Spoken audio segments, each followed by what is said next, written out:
সাম্বার তালে কাঁপছে Times square. New জার্সিতে ভোর রাতে বিশ্বকাপের হেক্সা মিশনে নামছে ব্রাজিল। প্রতিপক্ষ আগের আসরের সেমিফাইনালিস্ট মোরক্কো। বিগ ম্যাচে খেলবেন না নেইমার।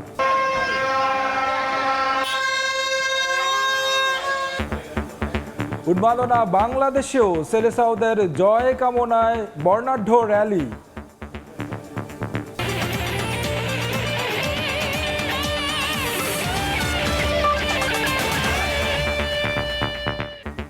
নিউ ইয়র্কের নিউ জার্সি স্টেডিয়ামে গ্রুপ পর্বে নিজেদের প্রথম ম্যাচে মাঠে নামছে ব্রাজিল ও মোরক্কো। কার্লো অ্যাঞ্চেলোত্তি ও ভিনিসিয়াস জুনিয়রের সংবাদ সম্মেলন কভার করে আরও জানাচ্ছেন সাজিদ মুস্তাহিদ। এবারের ব্রাজিল দল নিয়ে কিন্তু অনেক উন্মাদনা, শুধু যে বাংলাদেশে না, নেটিভ ব্রাজিল মানে ব্রাজিল দেশটাতেও কিন্তু অনেক উন্মাদনা কাজ করছে। তারা 2 যুগ ধরে কিন্তু অপেক্ষা করছে তাদের ষষ্ঠ বিশ্বকাপ শিরোপার। একটা ছোট্ট তথ্য দিতে চাইব, গ্লোবো নামে একটি সংবাদ সংস্থা রয়েছে, একটি প্রতিষ্ঠান রয়েছে, সেই গ্লোবো থেকে কিন্তু 100-র বেশি সাংবাদিক এসেছে এবারের এই ওয়ার্ল্ড কাপ কভার করতে যুক্তরাষ্ট্রে। এ থেকেই বোঝা যায় যে আসলে ব্রাজিলিয়ানরা কতটা ফুটবল পাগল এবং এই বিশ্বকাপটা তারা কতটা চাইছে বা জিততে চাইছে। কার্লো আনচেলত্তির কিন্তু ন্যাশনাল টিমে তিনি কোচিং করছেন ব্রাজিলকে এবং এটা তার জন্য প্রথম বিশ্বকাপ। তিনি বলেছেন যে এই ম্যাচ নিয়ে তিনি বেশ ইমোশনাল এবং তিনি চাইছেন যে একটা পজিটিভ ওয়েতে ওয়ার্ল্ড কাপটা শুরু করতে। একই সঙ্গে নেইমারকে নিয়ে খুব একটা ভালো খবর দেননি কার্লো আনচেলত্তি। কার্লো আনচেলত্তি বলেছেন নেক্সট উইকে নেইমার মাঠে অনুশীলন শুরু করবেন এবং কবে নাগাদ শুরু করবেন সেটা কিন্তু এক্স্যাক্টলি কোনো ডেট বলেনি। এবং একই সঙ্গে আরেকটা বিষয়, নেইমার লম্বা সময় একটা ইনজুরির মধ্যে আছেন, ইনজুরির মধ্যে দিয়ে যাচ্ছেন, তার পুনর্বাসন চলছে। তবে অনুশীলন শুরু করলেই কিন্তু এমন না যে একটা দুটো অনুশীলন সেশনের পরেই একজন খেলোয়াড় মাঠে নেমে যেতে পারেন যখন একটা লম্বা এরকম একটা চোট থাকে। সবাই কিন্তু শঙ্কা করছেন ব্রাজিলিয়ান সাংবাদিকরা যে নেইমার হয়তো ব্রাজিলের দ্বিতীয় ম্যাচেও খেলতে পারবেন না, কারণ মাঠে নামার পর তারা বলছেন যে ঘাসে যখন সে নামবে বা দৌড়ানো শুরু করবে তখন আসলে নেইমারকে বুঝতে পারবেন যে অ্যাকচুয়ালি তিনি কতটা ফিট হতে আসলে আরো কতদিন লাগতে পারে। তবে মরক্কো দলকে কিন্তু কার্লো আনচেলত্তি সমীহ করছেন। তিনি বলেছেন যে মরক্কো দলটা গতবার সেমিফাইনাল খেলেছে এবং ধারাবাহিকভাবে গত কয়েকটা বছর কিন্তু ভালো খেলে যাচ্ছে। দারুণ কিছু ফুটবলার রয়েছেন এবং এর মধ্যে কয়েকজনকে আসলে কার্লো আনচেলত্তি খুব ভালো মতো করেই চেনেন। তিনি বলছেন এবারের ওয়ার্ল্ড কাপটা একটা ভালো ওয়ার্ল্ড কাপ হবে, একটা গুড ওয়ার্ল্ড কাপ হবে ব্রাজিল দলের জন্য এবং সমর্থকদেরও কিন্তু সে একই প্রত্যাশা। হয়তো জয় দিয়ে শুরু করতে পারলে ব্রাজিল এই ওয়ার্ল্ড কাপে হয়তো অনেক দূর যাবে এবং মরক্কোর মতো দলকে হারিয়ে যদি ব্রাজিল ওয়ার্ল্ড কাপে শুরু করতে পারে নিশ্চিতভাবে আমরা বলতে পারি ব্রাজিলের মনোবল অনেক গুণে বেড়ে যাবে। New York new jersey stadium থেকে সাজিদ মুস্তাহিদ, সময় সংবাদ, যুক্তরাষ্ট্র। ব্রাজিল মোরক্কো ম্যাচ নিয়ে আরো আলোচনা করব। স্টুডিওতে আছেন সহকর্মী সাব্বির মিথুন। মিথুন, আপনাকে স্বাগত জানাচ্ছি। ব্রাজিলের জার্সি পরে আছেন, সবশেষ 7 আপ কবে খেয়েছেন? 7 আপটা খুব বেশি খাওয়া হয় না, তবে জার্সির যে একটা ভার রয়েছে, অর্থাৎ একমাত্র টিম যাদের আসলে 5 স্টার রয়েছে, সেই ভারটা আসলে সবার জন্য সেই স্বাদটা পাওয়া হয়। এই কথার প্রেক্ষিতে আসলে বলতে হয় আসলে বাপ দাদার আমলের গল্প আর কতদিন চলবে? অনেকদিন চলবে, যেহেতু বাপ দাদা করে গেছে, অনেকের তো করতে পারে না, সেজন্য আসলে অনেকদিন করবে। তাছাড়া একটা স্ট্যাট যদি আপনাকে বলি, 2007 সালের পরে সব থেকে বেশি আন্তর্জাতিক ট্রফি জেতা দল হচ্ছে ব্রাজিল। মানে আমি যদি বলি যে আসলে ব্রাজিলের সাম্প্রতিক সময় অর্থাৎ লাস্ট 2002 এর পরে আপনি কি দেখেছিলেন 2002? মনে আছে কি আপনার 2002 এর বিশ্বকাপ জয়ের স্মৃতি ব্রাজিলের? 2002 বিশ্বকাপের স্মৃতি খুব বেশি মনে যদি নাও থাকে কারো, অনেক জেনারেশন আছে, নতুন জেনারেশন যারা জেনজি বলে আর কি, তাদের জন্য কিন্তু কোপা আমেরিকা, কনফেডারেশন কাপ এসবের স্মৃতি কিন্তু খুব বেশি শক্তি। এটা আসলে কোপা আমেরিকার টুর্নামেন্টও চলছে না, বিশ্বকাপ চলছে। সবশেষ বিশ্বকাপ জিতেছিল আর্জেন্টিনা, ব্রাজিলের রাইভাল দল, 36 বছর পর। না সেটাই আসলে আপনাদেরও মনে হয় সেই পথেই হাঁটতে হচ্ছে। এবার যেই দলটা ব্রাজিলের, সেটা নিয়ে খুব বেশি আশা করতে পারেন যে আসলে যদি ধরি যে কোয়ার্টার ফাইনালটা কি পার হতে পারবে? শিমুল, যেমনটা আমরা গতকালকেও দেখলাম, বেশ কিছু সাবেক ফুটবলাররা বলছেন যে ব্রাজিলের জন্য এই মুহূর্তে সবচেয়ে বড় সমাধান যেটা হতে পারে কার্লো আনচেলত্তি। অর্থাৎ এই মুহূর্তে পৃথিবীতে অ্যাভেলেবেল কোচের মধ্যে যদি একটা সমাধান হতে পারে, সেটা আসলে সব থেকে ভালো অপশন কার্লো আনচেলত্তি। এবং ব্রাজিল প্রথমবারের মতো কোনো বৈশ্বিক একটা কোচ নিয়ে তারা যাচ্ছে বিশ্বকাপে। এবং যেমনটা আপনি জানেন, ক্লাব ক্যারিয়ার কার্লো আনচেলত্তি অনেক সমৃদ্ধ এবং সে সবসময় স্ট্রিক্ট একটা পলিসি মেনটেন করে। ব্রাজিলের এই দলটার জন্য আসলে কিন্তু সেই স্ট্রিক্ট পলিসিটা খুব বেশি ইম্পর্টেন্ট। এটা কি আসলে কার্লোর ফরমেশনের দিকে, মানে এই ফরমেশনে কি কার্লো খেলবে? হ্যাঁ, যেমনটা আমরা গতকালকে দেখলাম যে সবশেষ অনুশীলনে নেইমার ছিলেন না, তার মানে হচ্ছে নেইমারকে ছাড়াই ব্রাজিল মরক্কোর মুখোমুখি হবে। এবং যেমনটা ধারণা করা হচ্ছে, ব্রাজিল প্রথম ম্যাচে এমন একটা ফরমেশন নিয়ে নামবে যেখানে আসলে ম্যাথিউস কুনিয়া এবং ভিনিসিয়াস সবার উপরে থাকবে। এছাড়া নিচে আসলে রাফিনি এবং পাকেতা তাদের ওয়াইড লেন্থে আরেকটু আক্রমণ ভাগে সাহায্য করবে। মরক্কোর যে আসলে ডিফেন্স লাইনটা যদি আমরা দেখি সেই জায়গা থেকে কি ভিনিসিয়াসের সঙ্গে একটা লড়াই হবে কিনা, যদি আমরা বলি যে হাকিমি কিংবা তাদের যেই ডিফেন্স লাইন রয়েছে। ডেফিনেটলি আপনি যেমনটা জানেন ইয়াসিন বুনো আর কি মরক্কোর one of the finest goalkeeper, সে কিন্তু আসলে গত বিশ্বকাপে খুব বেশি হাইলাইটেড হয়েছিলেন। এবারও যদি আমি বলি সবশেষ তারা 7টা বিশ্বকাপে অংশগ্রহণ এবার নিয়ে 7টা বিশ্বকাপে তারা অংশগ্রহণ করতে যাচ্ছে। ওয়ান অফ দ্য টিম যারা আসলে 10টার নিচে গোল হজম করেছে, অর্থাৎ বিশ্বকাপে কিন্তু সবসময় মরক্কোর ডিফেন্স লাইন, বিশেষ করে ইয়াসিন বুনোর কথা বলতে হয়, বুনো কিন্তু বরাবরই একটা অপ্রতিরোধ্য গোলকিপার। এবং এই বিশ্বকাপে আমি যদি বলি যে আপনার ভিনিসিয়াস, ম্যাথুস কুনিয়া কিংবা রাফিনিয়াকে তাদের বড় দায়িত্ব পালন করতে হবে সেই ডিফেন্স লাইনটা ভেদ করে বুনোকে প্রতিরোধ করতে হলে। পরবর্তীতে যদি আমরা আসলে আরো কিছু তথ্য নিশ্চয়ই রয়েছে সেগুলো আমরা একটু দেখতে চাই। আসলে এই ম্যাচটা নিয়ে কিন্তু অন্যরকম একটা হাইপ তৈরি হয়েছে। বাংলাদেশের বিশ্বকাপ মনে হয় শুরু হবে আজকে ভোর 4টা থেকে। এবং যেমনটা বলছিলাম শিমুল, যে ফরমেশনটা ওভাবে থাকলেও আপনি রাফিনিয়াকে অনেকদিন আগে থেকে চেনেন, আপনি বার্সার কট্টর ফ্যান। রাফিনিয়া কিন্তু লেফট উইংয়ে খেলে, ভিনিসিয়াসও লেফট উইংয়ে খেলে। তাহলে আসলে অ্যানচেলোত্তির এই ফরমেশনের সমাধানটা কি? দুইটা লেফট উইঙ্গে নিয়ে এসে কি করবেন?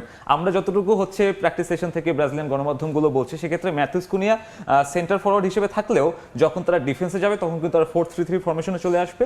ম্যাথুস কুনিয়া বাম প্রান্তের ডিফেন্সটা একটু চেষ্টা করবে সেখানে ব্যাকআপ দেওয়ার, এবং পাকেতা রাইট সাইডে দেখবে, এবং তখন কিন্তু রাফিনিয়া লেফটে চলে আসবে। ভিনিসিয়াস ডিফেন্সের সময় সেন্টার স্ট্রাইকার হিসেবে রোল প্লে করবে এবং তারা চেষ্টা করবে কাউন্টার অ্যাটাকে প্রতিপক্ষকে ঘায়াল করার জন্য। কার্লো আনচেলোত্তি আসলে মানে অনেক বেশি শাফল করতে হবে, আসলে অনেক বেশি শাফল করতে হবে, এবং অনেকটা রিয়াল মাদ্রিদের ছাপ আমরা দেখতে পারবো আসলে ব্রাজিলের দলটা। তাছাড়া যদি আমরা দেখি যে ক্ষিপ্রতা রয়েছে ভিনিসিয়াস, শাফলিং এর যে জায়গাটা খুব দক্ষতার সঙ্গেই করতে পারবেন তিনি। পাশাপাশি যদি বলি যে অ্যালিসনের কথা, লম্বা সময় ধরে খেলছেন, এডারসন ছিলেন, তার উপর ভরসা না করে অ্যালিসনের উপরই ভরসা করছেন কোচ, এটার কোনো আলাদা মাহিত্য আছে কিনা? ওই যে অনেকে আসলে ট্রল করে আসলে বেঞ্চের গরম, ব্রাজিলের অবস্থা সেরকম আর কি। One of the finest goalkeeper আপনার বেঞ্চে রয়েছে এবং অ্যালিসন খেলছেন, এবং আপনার কাছে আসলে খুব বেশি অপশন নেই যে আপনি অ্যালিসনকে আসলে ড্রপ করবেন এডারসনের জায়গায়। দুজনই ভালো গোলরক্ষক এবং অ্যালিসন সেখানে একটু প্রায়োরিটি পাবে। তবে আমার যেটা মনে হয় ব্রাজিলের এই ফরমেশনের সব থেকে বড় দুর্বলতা হচ্ছে তাদের রাইট ব্যাক। যেমনটা জানেন ওয়েসলি ছিটকে গেছেন, সেখানে আসলে ওদের কোনো একদম প্রপার একটা রাইট ব্যাক নেই, এবং সেখানে যতটুকু ধারণা করা হচ্ছে দানিলো, যে কিনা আসলে সেন্টার ব্যাক পজিশনে খেলে, তাকে আজকে ওই কাজটাই দেখা যাবে। এবং ব্যাকআপ হিসেবে কার্লো আনচেলোত্তির একটা মাত্র অপশন, সেটা হচ্ছে ইবানেজ। অর্থাৎ মরক্কোর জন্য কিন্তু এটা আসলে একটা খুব প্লাস পয়েন্ট হতে পারে, তারা আসলে লেফট উইং থেকে যদি বেশি অ্যাটাক করতে পারে ব্রাজিল সেখানে ভুগবে। সাব্বির, আমরা এই বিষয়গুলো নিয়ে আরো কথা বলবো। আমাদের দুই সহকর্মী রয়েছেন নিউ ইয়র্কে যারা আসলে এই ম্যাচটি কভার করবেন, এবং তাদের সঙ্গে যুক্ত হতে চাই। নিউ ইয়র্কের নিউ জার্সি যে স্টেডিয়াম, সেখান থেকে আমাদের সঙ্গে যুক্ত হচ্ছেন সাজিদ মোস্তাহিদ এবং এস এম ইকবাল। সাজিদের কাছ থেকে জানতে চাই আসলে সেখানকার দর্শকদের উন্মাদনা কেমন দেখছেন, দুই দলের কথাই যদি বলি। সাজিদ, আজ কিন্তু বিশ্বকাপের বলা যায় প্রথম বিগ ম্যাচ, এবং এই বিগ ম্যাচে কিন্তু মাঠে নামছে ব্রাজিল এবং মরক্কো। আজ মোট 3টি ম্যাচ রয়েছে, গ্রুপ বির একটি ম্যাচ এবং গ্রুপ সির 2টি ম্যাচ রয়েছে। আমরা আসলে গতকালকে ব্রাজিল দলের অনুশীলন না দেখতে পারলে তাদের প্রেস কনফারেন্সগুলো দেখেছি এবং সমর্থকদের সঙ্গে কথা বলেছি, একটু সেটা আলোচনা করবো। ইকবাল, আপনি তো অনেক সমর্থকের সঙ্গে কথা বলেছেন কালকে ব্রাজিলের, আমরা দেখলাম কোচ বেশ আত্মবিশ্বাসী, কার্লো আনচেলোত্তি বেশ রোমাঞ্চিত ছিলেন, তার প্রথম world cup match as a coach. সমর্থকরা কি মনে করছেন? ব্রাজিলিয়ান বেশ কয়েকজন সমর্থকের সঙ্গে আপনি কথা বলেছেন, যদিও আমরা জানি ভাষাগত কিছু প্রতিবন্ধকতা রয়েছে, তারপর আপনি কথা বলছিলেন, কি প্রত্যাশা করছে আসলে তারা? আসলে সমর্থকরা কিন্তু অন্ধ, যখন এরা কোনো দলকে সাপোর্ট করে তারা কিন্তু হচ্ছে চায় যে সবসময় ব্রাজিল জিতবে। আর এটা মানে আমি অযৌক্তিক কোনো কিছু দেখিনি বা অযৌক্তিক কোনো কিছু তার কাছ থেকে শুনিনি। পাশাপাশি কিছু সমর্থক ছিল যারা হচ্ছে ফুটবলটা বোঝে বা অ্যানালাইসিস করে, তারা কিন্তু বলেছে যে আসলে এই ম্যাচটা ব্রাজিলের পক্ষে, রেজাল্টটা ব্রাজিলের পক্ষে যাওয়ার সম্ভাবনাই তারা বেশি বেশি। হয়তো বা অনেকে বলছে যে নেইমার নাই, আসলে নেইমার কিন্তু এই দলটাই এখন পর্যন্ত খুব বেশি, মানে কি বলবো, যে খুব বেশি লাইক লিওনেল মেসি আর্জেন্টিনা দলে না 3 বছর তো উনি দলেই ছিলেন, তাকে ছাড়াই কিন্তু কার্লো আনচেলোত্তি দলটাকে সুন্দরভাবে গুছিয়েছেন।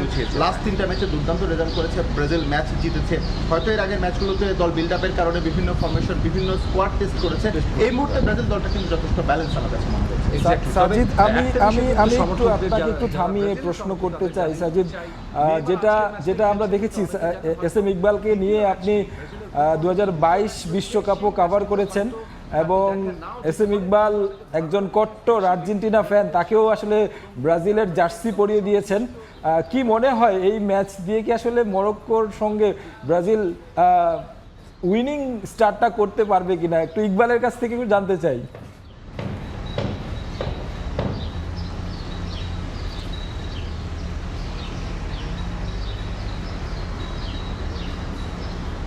আচ্ছা ইকবাল, মানে আপনার কাছ থেকে জানতে চাই আমাদের সহকর্মী শিমুল, আপনি তো কট্টর আর্জেন্টিনা সমর্থক, ব্রাজিলের জার্সি গায়ে দিতে কেমন লাগছে এটা একটু জানতে চাই, একটু দর্শকদের বলেন না, actually- আমরা কেন এই ব্রাজিলের জার্সি পরে আছি আজকে? না অ্যাকচুয়ালি আসলে আমরা যখন গণমাধ্যম কর্মী হিসেবে সামনে দাঁড়াই তখন কিন্তু হচ্ছে সমর্থনটা আমরা এক পাশে রেখে দাঁড়াই। তখন হচ্ছে আমরা ক্লিয়ার মেসেজ যেটা আসলে গণমাধ্যমের যে দায়বদ্ধতা, সেই দায়বদ্ধতা থেকে হচ্ছে আমরা নিউজ করার চেষ্টা করি। এর বাইরে হয়তো আমি যখন সারাদিন তো আর আমি গণমাধ্যম কর্মী না, এর বাইরে যখন হচ্ছে আমি জেনারেল পিপল হয়ে যাই তখন হচ্ছে আমি আর্জেন্টাইন সমর্থক। বেসিক্যালি আসলে যেটা শিমুল, আমরা যেটা বলতে চাচ্ছি যে আমরা হয়তো আজকে ব্রাজিলের জার্সি পরেছি, এরপর আর্জেন্টিনার ম্যাচের দিন আর্জেন্টিনার জার্সি জার্সিও পরবো, পরবো, পর্তুগালের ম্যাচের দিন পর্তুগালের জার্সি পরবো। এটা আসলে আমরা কারো প্রতি সমর্থন দিচ্ছি না কোনো দলকে, কিন্তু এটা মূলত আমরা ব্রাজিলের যেদিন ম্যাচ সেদিন ব্রাজিল সমর্থকদের সঙ্গে একাত্মতা ঘোষণা করছি প্রকাশ করার জন্য। এবং একই সঙ্গে যেদিন আর্জেন্টিনা খেলবে সেদিন আর্জেন্টিনার দলের সঙ্গে একাত্মতা প্রকাশ করবো। পর্তুগালের রোনালদো কিংবদন্তি, এবার অনেকেই বলছেন তার হাতে ওয়ার্ল্ড কাপ চান অনেকে দেখতে। ইভেন গতকাল ডেনিলসন তিনিও কিন্তু বলেছেন তার ফেভারিটের মধ্যে টপ 3-এর মধ্যে কিন্তু রয়েছে পর্তুগাল রয়েছে। পর্তুগাল এবং আরেকটা দল হচ্ছে স্পেন রয়েছে। তো বিষয়টা হচ্ছে যে আসলে আমরা একাত্মতা ঘোষণা করে দিন শেষে একটা সুন্দর ফুটবল হোক, ফুটবলের জয় হোক, এটাই কিন্তু আমরা চাই। একটু আরেকটা বিষয় জানতে চাচ্ছি ইকবাল, যেটা বললেন আমাদের সহকর্মী শিমুল, যে আমরা তো কাতারে গিয়েছিলাম, একটা ওয়ার্ল্ড কাপ কভার করেছি, এখানে আরেকটা ওয়ার্ল্ড কাপে এসেছি, অনেক পার্থক্য কিন্তু মনে হচ্ছে। যদিও গতকালকে আমরা লাইভ যে ওয়াচ শো ছিল সেটা একটু ডিফারেন্ট ছিল। আচ্ছা। অভিজ্ঞতা কেমন আপনার? অভিজ্ঞতা সব মিলিয়ে সবার আগে বলবো যে হচ্ছে ওয়েদার ফ্যাক্টরের কথাটা আমি বলবো। কালকে যখন আমরা ম্যাচ ভেন্যুতে গিয়েছিলাম মেটলাইফে, দুপুর টাইম আমরা দেখেছি মানে প্রচণ্ড রোদ, দাঁড়ানো ওখানে 5 মিনিট স্টে করার মতো সিচুয়েশন ছিল না। যদি আজকে ম্যাচটা সন্ধ্যা, এবং আমরা গতকাল দেখেছি বিকেলের পর আস্তে আস্তে টেম্পারেচার কিন্তু কমে যাচ্ছে, কিছুটা নেমে যাচ্ছে, এটা সহনীয় পর্যায়ে রয়েছে। অ্যাট দ্য সেম টাইম কালকে যখন দুটো ম্যাচ হচ্ছিল, একটা কানাডাতে হচ্ছিল এবং একটা লস অ্যাঞ্জেলেসে হচ্ছিল, ডে লাইটে হচ্ছিল, এবং দেখছিলাম ফুটবলাররা কিন্তু যথেষ্ট ঘেমে যাচ্ছে এবং কুলিং ব্রেক তো আছে, কুলিং ব্রেক রয়েছে, তারপরে ফুটবলাররা যথেষ্ট ঘেমে যাচ্ছে। মানে সাধারণত আমরা দেখি ম্যাচগুলো ইউরোপিয়ান লিগ বা বিভিন্ন লিগগুলো শীত প্রধান দেশে একটা শীতের মধ্যে হয়ে থাকে, কিন্তু এরকম ভর দুপুর বা ভর গরমের মধ্যে হয় না। এটা একটা ফ্যাক্টর হতে পারে। আর ফ্যান বেইজের কথা যেটা বললেন, এটা অবশ্যই একটা ফ্যাক্টর। সেটা হচ্ছে একে তো ওয়েদার ফ্যাক্টর, তার উপরে হচ্ছে নিউ ইয়র্ক বা আমেরিকা ওয়ার্ল্ড কাপটা যথেষ্ট এক্সপেন্সিভ, এবং স্টেডিয়ামের আশেপাশে যে হোটেল মোটেলগুলো রয়েছে এগুলো যথেষ্ট ব্যয়বহুল, সবাই এফোর্ড করতে পারছে না, এবং সবাই সবার মতো সুইটেবল জায়গা বেছে নিয়েছে। যার ফলে অসংখ্য ধন্যবাদ। আসলে ইকবাল, আমরা যেটা বলছিলাম যে কেবল শুরুর দিকে তো অনেক ধরনের আসলে সমর্থকদের প্রতিবন্ধকতার মুখে পড়তে হচ্ছে, বাট আমরা প্রত্যাশা করব সামনে যত বিশ্বকাপ আগাবে এই বিষয়গুলো আয়োজকরা অনেকটা ইজি করবে এবং সহজভাবে সমর্থকদের বিশ্বকাপ উপভোগের সুযোগ করে দেবে। তো আমাদের কাছে এখন পর্যন্ত নিউ ইয়র্ক থেকে এই ছিল সবশেষ খবর। এবং ইকবাল, দুজনকে ধন্যবাদ জানাচ্ছি, আমাদেরকে অনেক তথ্য জানালেন, এবং কি আমরা প্রত্যাশা করি আসলে ব্রাজিল টিকে থাকুক ওয়ার্ল্ড কাপে। আর না হলে আসলে অ্যাটলিস্ট বাংলাদেশি সমর্থকদের জন্য যেই উন্মাদনাটা সেটা অনেকখানি ফিকে হয়ে যাবে। মিথুন, আপনার কাছ থেকে একটু আলোচনা একটু যেতে চাই যে আসলে এখানে ভার্সেস যদি করি ব্রাজিল এবং মরক্কোর লড়াইটা যদি ব্যক্তি পর্যায়ে যায়, নেইমার নেই, কতটা তাদের জন্য মানে যদি বলি পিছিয়ে থাকবে, এবং কার কার মধ্যে লড়াইটা হবে মনে হয়? কিছুক্ষণ আগে একটা আর্টিকেল পড়ছিলাম যে মরক্কোর এক প্রতিনিধি লিখেছেন যে ব্রাজিলের যে নেইমার কেন্দ্রিক ক্যাওসটাই, সেই ক্যাওসে যেন মরক্কো কোনো কনসেন্ট্রেশন না দেয়। এটা একটা স্ট্র্যাটেজি হতে পারে। গ্রুপ রাউন্ডে অ্যানসেলতি চাইতেই পারেন যে পুরো বিশ্ব নেইমারকে নিয়ে আলোচনা করুক, সেই ফাঁকে তার স্ট্র্যাটেজিক্যাল যে কৌশলগত যে বিষয়গুলো আছে সেগুলো খুব একটা হাইলাইটেড না হোক। একটা গল্প মনে করে দিতে চাই, এরাই কিন্তু ব্রাজিলের একটা বিশ্বকাপে একটা হেয়ার কাট নিয়ে খুব বেশি আলোচনা হয়েছিল। সেই হেয়ার কাটটাও কিন্তু আসলে মিডিয়ার কনসেন্ট্রেশনটা সরানোর জন্য ছিল। এইবার নেইমারও সেরকম একটা কিছু হতে পারে স্বাভাবিকভাবেই, কারণ অ্যানচেলত্তির এই স্ট্রিক্ট পলিসিতে একটা প্লেয়ারকে ইনজুর্ড অবস্থায় সে ক্যারি করছে, এটা আসলে খুব একটা অবাক করার মতো বিষয়। কার্লো অ্যানচেলত্তি কতটা আসলে ভূমিকা রাখতে পারে এখানে? আসলে আমরা দেখছিলাম গতকালকে ব্রাজিলের অনেক লেজেন্ড ফুটবলার কথা বলেছেন তার ব্যাপারে, আসলে তার উপর ভরসা রাখতে চাচ্ছে। প্রথমবারের মতো বিদেশি একজন কোচকে নিয়ে তারা বিশ্বকাপ খেলতে যাচ্ছে। ইভেন আনচেলত্তির জন্যও কিন্তু এটা ফার্স্ট ওয়ার্ল্ড কাপ, ন্যাশনাল টিমের সঙ্গে যদি পার্থক্য করি, ক্লাব ফুটবল একরকম, ন্যাশনাল টিমের বা বিশ্বকাপের আমেজটাও থাকে অন্যরকম, একেবারে অন্যরকম। তবে এই মরক্কোর কাছে কিন্তু কার্লো অ্যানচেলত্তির আন্ডারেই সেলেসাওরা হেরেছিল 2023 সালে। তবে এই টিমটাতে প্লাস পয়েন্ট হচ্ছে কি, অনেকগুলো প্লেয়ারকে সে খুব কাছ থেকে অনেক আগে থেকে চেনেন। ভিনিসিয়াসের সাথে তার সম্পর্কটা দারুণ একটা সম্পর্ক। অ্যান্ড্রিককে সে রিয়াল মাদ্রিদে খুব বেশি সাপোর্ট করেছে। রাফিনিয়ার যে ফর্মটা রয়েছে বার্সেলোনার ক্লাবের জার্সিতে, সেই ক্লাবের জার্সির ফর্মটা যদি সে ন্যাশনাল টিমে দিতে পারে তাহলে অ্যানচেলত্তির কাজটা সহজ হয়ে যাবে। একটা মজার গল্প আসলে দেখছিলাম নিউজে, যে ব্রাজিলের একটি গ্রাম রয়েছে যেখানে আসলে তারা চায় না যে আসলে কোনো দল হারুক, মরক্কো কিংবা ব্রাজিল দুই দলকেই তারা আসলে সমর্থন করছে। সেখানে আসলে যেটা মানে হিস্ট্রি দেখে পড়ছিলাম যে 200 বছর আগে কিছু সংখ্যক জনগণ তারা হচ্ছে ওই মোরক্কো থেকে ব্রাজিলে চলে এসেছিল এবং কি তাদের ওই যে নারীর টানটা যে কারণে আসলে এখনো সেই ভালোবাসাটা তাদের প্রতি রয়ে গেছে। মিথুন, আপনার সাথে কথা বলে খুবই ভালো লাগলো এবং প্রত্যাশা করি আপনার টিমটা জয় পাক, অন্তত কান্না করতে না হয়। আর নিশ্চয়ই যখন মানে খেলা দেখতে বসবেন তখন 7 আপটা সাথে নিয়ে বসবেন। অবশ্যই শিমুল, ধন্যবাদ। ধন্যবাদ আপনাকে। ব্রাজিলের ম্যাচ নিয়ে উন্মাদনা বাংলাদেশের সমর্থকদের মাঝেও সেলিসাউদের সাফল্য কামনায় পূজা ও বর্ণাঢ্য র্যালি করেছেন ভক্তরা।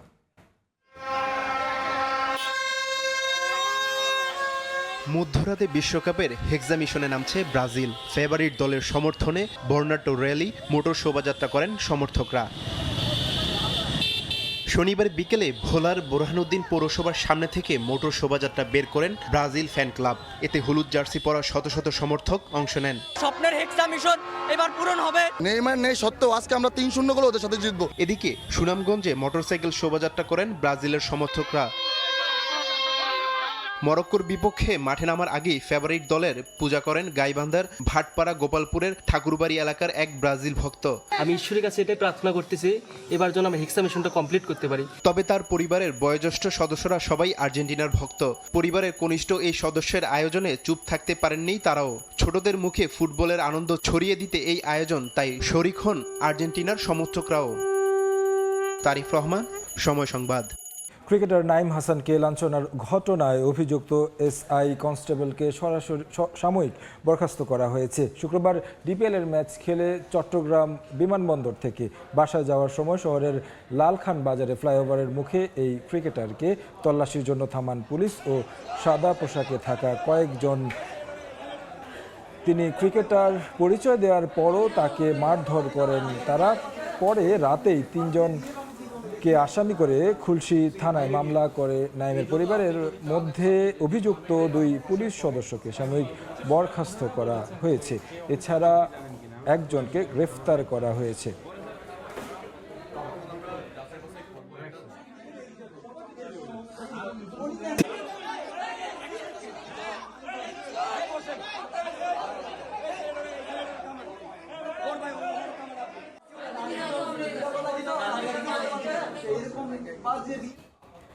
এ ছিল খেলার সময়। দর্শক, বিশ্বকাপ ফুটবলের মহাযজ্ঞ সরাসরি সম্প্রচার করছে সময় টেলিভিশন। দেখতে চোখ রাখুন সময়ের পর্দার। এরপর রাতের সময় নিয়ে সঙ্গে থাকবেন গোলাম রাব্বি। শিমুল, আপনাকে ধন্যবাদ। রাতের সময় নিয়ে আসছে কিছুক্ষণ পর, সঙ্গেই থাকুন সময়।